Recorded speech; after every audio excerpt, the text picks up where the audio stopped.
female narcissist will play her role like a cobra in a basket, and you'll be playing the flute. The problem with the covert female narcissist is she's not dancing for the flute. She's dancing for your supply.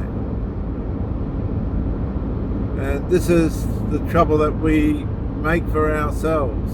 Weak men that haven't learned that these people are everywhere and these people are real. They're over-invested in family ties and they're tethered to family members. They've got family members emotionally attached in ways in which you should only be attached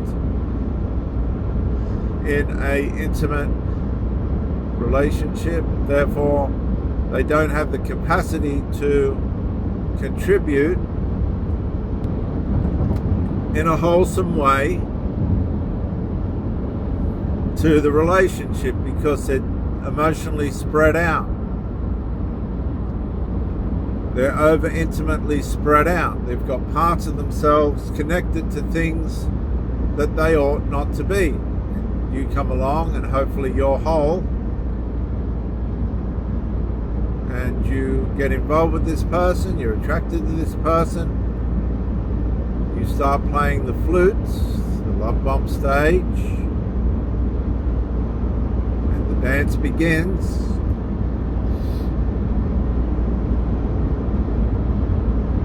Well,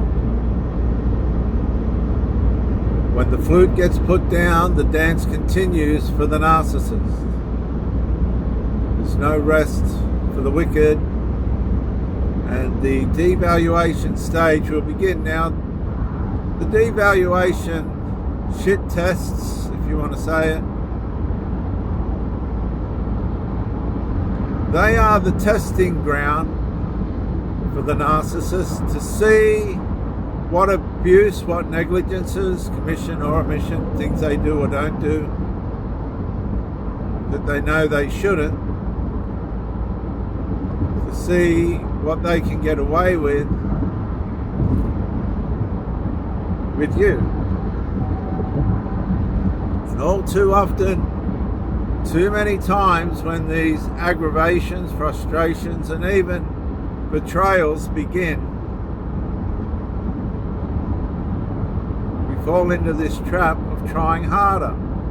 If I try harder, this person will acknowledge me more and this bad behavior will come into order and we'll get things on track again. But that's not how it works. If you confront the issue, usually this person will normally, by pattern, by matrix,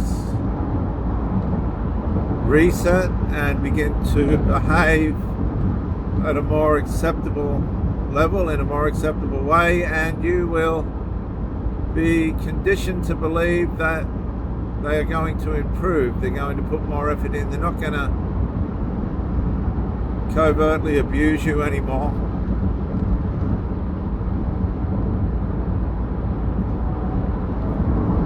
And so the cycle begins again until the behavior deteriorates, the devalue stage intensifies, your patience, long-suffering, and perseverance begins to wane, your tolerances begin to fail, and you're back in another confrontation, usually over the same thing, or the same thing connected to more trouble.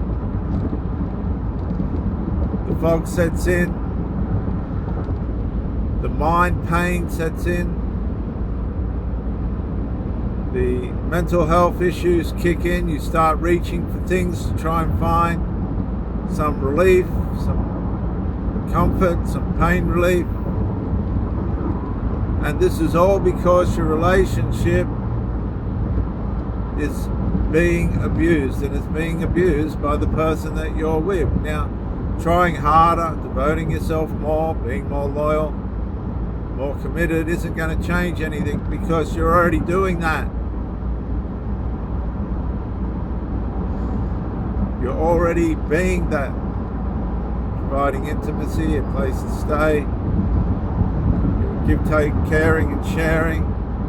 For some strange reason, this person keeps leaving the relationship with big voids that are not fair or legit.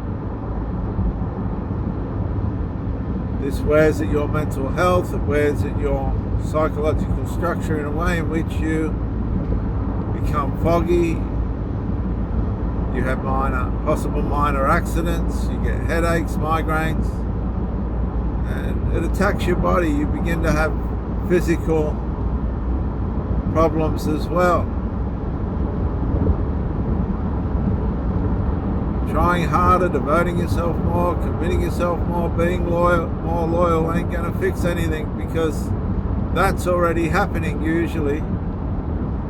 So I don't know why people think throwing more of that at it is going to change anything. It's not. It's like religious people. They think God's going to love them more than what he does through the finished work of Christ, by the things they think they can do or not do to make him happy or stop him from being sad. That's just simply not how it works. In a relationship, the principles are the same. If somebody's acting in a way in which is affecting the relationship negatively, then that's real. It's not an imagination, it's not a delusion. If you've checked yourself in the way in which you're perceiving things and the way in which you feel, and you are not just being weak or giving into an idea that's come into your mind, then you're dealing with a situation that's real, with somebody that is covertly bringing you down. Now this can cause jealousy, it can cause... See, a lot of people don't realise how on the surface the relationship can look fantastic, and then all of a sudden the man or the woman's having an affair, or they're on drugs, or they're drunk, or they had a major accident. This is the one that gets overlooked a lot too, the major accident. A lot of it doesn't get contributed to the mental health of that person at the time of the accident, relative to the way in which the relationship has affected it, parasitically affected it. A lot of people have serious, often even life and removing accidents